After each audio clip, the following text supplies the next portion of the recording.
สาธุชนญาติโยมทุกท่านช่วงนี้ยังอยู่ในช่วงเทศกาลสงกรานต์คนล้านนาเรียกว่าเทศกาลปีใหม่เมืองเพราะคนล้านนาถือว่าในช่วงเดือนเมษาคือการเปลี่ยนจุลศักราชตั้งแต่โบราณกาลมาก็จึงถือเป็นปีใหม่เมืองคือปีใหม่ของคนล้านนาที่อู้ภาษาพื้นเมืองภาษาเมืองเหนือในช่วงเทศกาลสงกรานต์นี้ก็จะมีการเล่นน้ำเพราะมันอยู่ในช่วงฤดูร้อนก็มีการสาดน้ำการรดน้ำดำหัวขอพรผู้ใหญ่เราควรจะเติมน้ำให้กับชีวิตเพื่อให้ชีวิตของเราดีงามเจริญรุ่งเรืองน้ำที่เราควรจะเติมให้กับชีวิตเรา3ประการ 1. น้ำใจงาม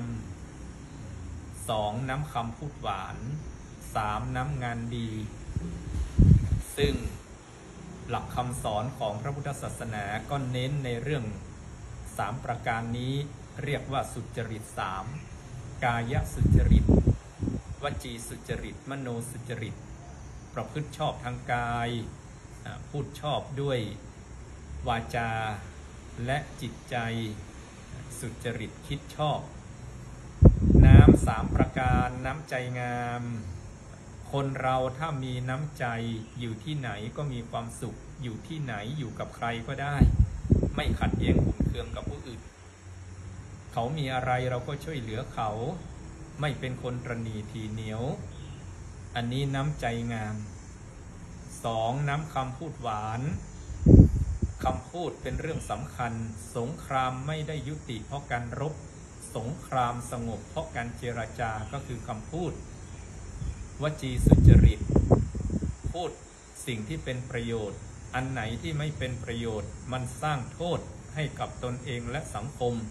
ก็คือหลีกเลี่ยงพูดในสิ่งที่เป็นความสัตย์ความจริงไม่โกหกหลอกลวงกัน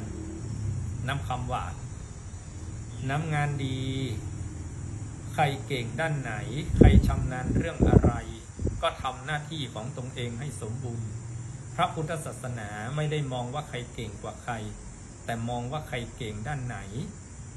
พระสารีบุตรเก่งด้านปัญญาพระโมคคัลลานะเก่งด้านมีฤทธิ์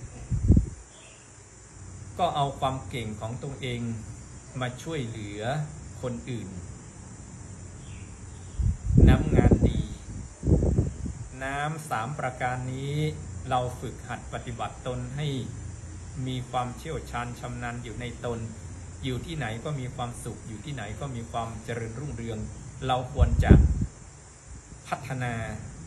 ฝึกฝนให้มีอยู่ในตนน้ำใจงามน้ำคำหวานน้ำงานดีขอสาธุชนญาติโยมทุกท่านจงมี3น้ำนี้อยู่ในตน